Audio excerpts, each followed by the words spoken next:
रायपुर में ईसाई समाज क्यों उतरा सड़कों पर? जानिए पूरा सच। Chhattisgarh religion bill explain. दोस्तों सोचिए, अगर आपको अपना धर्म बदलने से पहले सरकार को बताना पड़े, अनुमति लेनी पड़े, तो क्या यह सही है?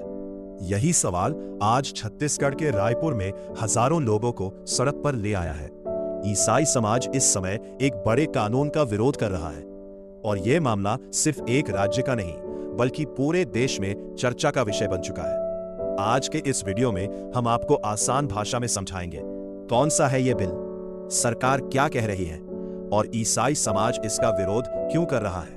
वीडियो को अंत तक जरूर देखें क्योंकि अंत में हम बताएंगे कि इसका आम लोगों पर क्या असर पड़ सकता है। पहला सवाल, कौन सा है यह बिल? जिस बिल को लेकर विवाद हो रहा है उसका नाम है Chhattisgarh freedom of religion bill 2026। सरकार के अनुसार यह कानून जबरन या लालच देकर धर्म परिवर्तन को रोकने के लिए लाया गया है। यानी अगर कोई व्यक्ति किसी को पैसे, दबाव या धोखे से धर्म बदलने के लिए मजबूर करता है तो यह कानून उसे रोकने के लिए है। दूसरा सवाल, इस बिल में क्या-क्या नियम है? अब सबसे जरूरी बात, इस बिल में ऐसा क्या है जिससे विवाद खड़ा हो गया? अगर कोई व्यक्ति धर्म बदलना चाहता है तो उसे पहले प्रशासन को सूचना देनी होगी। धर्म परिवर्तन कराने वाले व्यक्ति को भी सरकारी अनुमति लेनी होगी। अगर नियमों का पालन नहीं किया गया तो कड़ी सजा हो सकती है। सजा कितनी? 3 साल से लेकर 7 साल तक की जेल और मास कन्वर्जन यानी एक साथ कई लोगों का धर्म परिवर्तन होने पर सजा और भी ज्यादा हो सकती है। सरकार का कहना है कि यह सब गलत तरीके से हो रहे धर्म परिवर्तन को रोकने के लिए जरूरी है। तीसरा सवाल, सरकार का पक्ष क्या है?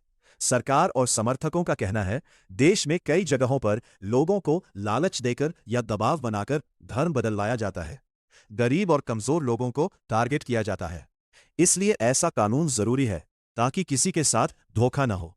सरकार का दावा है कि यह कानून धार्मिक स्वतंत्रता की रक्षा के लिए ही बनाया गया है, न कि उसे खत्म करने के लिए। सबसे बड़ी बात, ईसाई समाज विरोध क्यों कर रहा है? अब सबसे बड़ा सवाल, विरोध क्यों? यह बिल बहुत सख्त है। इससे उनकी धार्मिक स्वतंत्रता प्रभावित हो सकती है। उनका कहना है हर व्यक्ति को अपने मन से धर्म चुनने का अधिकार है, लेकिन इस कानून में पहले से अनुमति लेने की बात कही गई है, जो गलत है। उनका डर यह भी है कि इस कानून का गलत इस्तेमाल हो सकता है, किसी पर भी झूठा आरोप लगाकर फंसा दिया जा सकता है। इसी वजह से रायपुर में हजारों लोग सड़कों पर उतरे और विरोध प्रदर्शन किया। भाग 5, रायपुर में क्या हुआ? रायपुर में ईसाई समाज के लोगों ने बड़ी संख्या में रैली निकाली।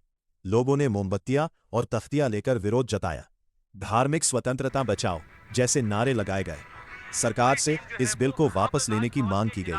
यह प्रदर्शन शांतिपूर्ण था, लेकिन इसका असर पूरे देश में देखने को मिला। भाग 6, यह विवाद इतना बड़ा क्यों है? अब आप सोच रहे होंगे यह मुद्दा इतना बड़ा क्यों बन गया? क्योंकि यह सीधे धर्म और अधिकार से जुड़ा है।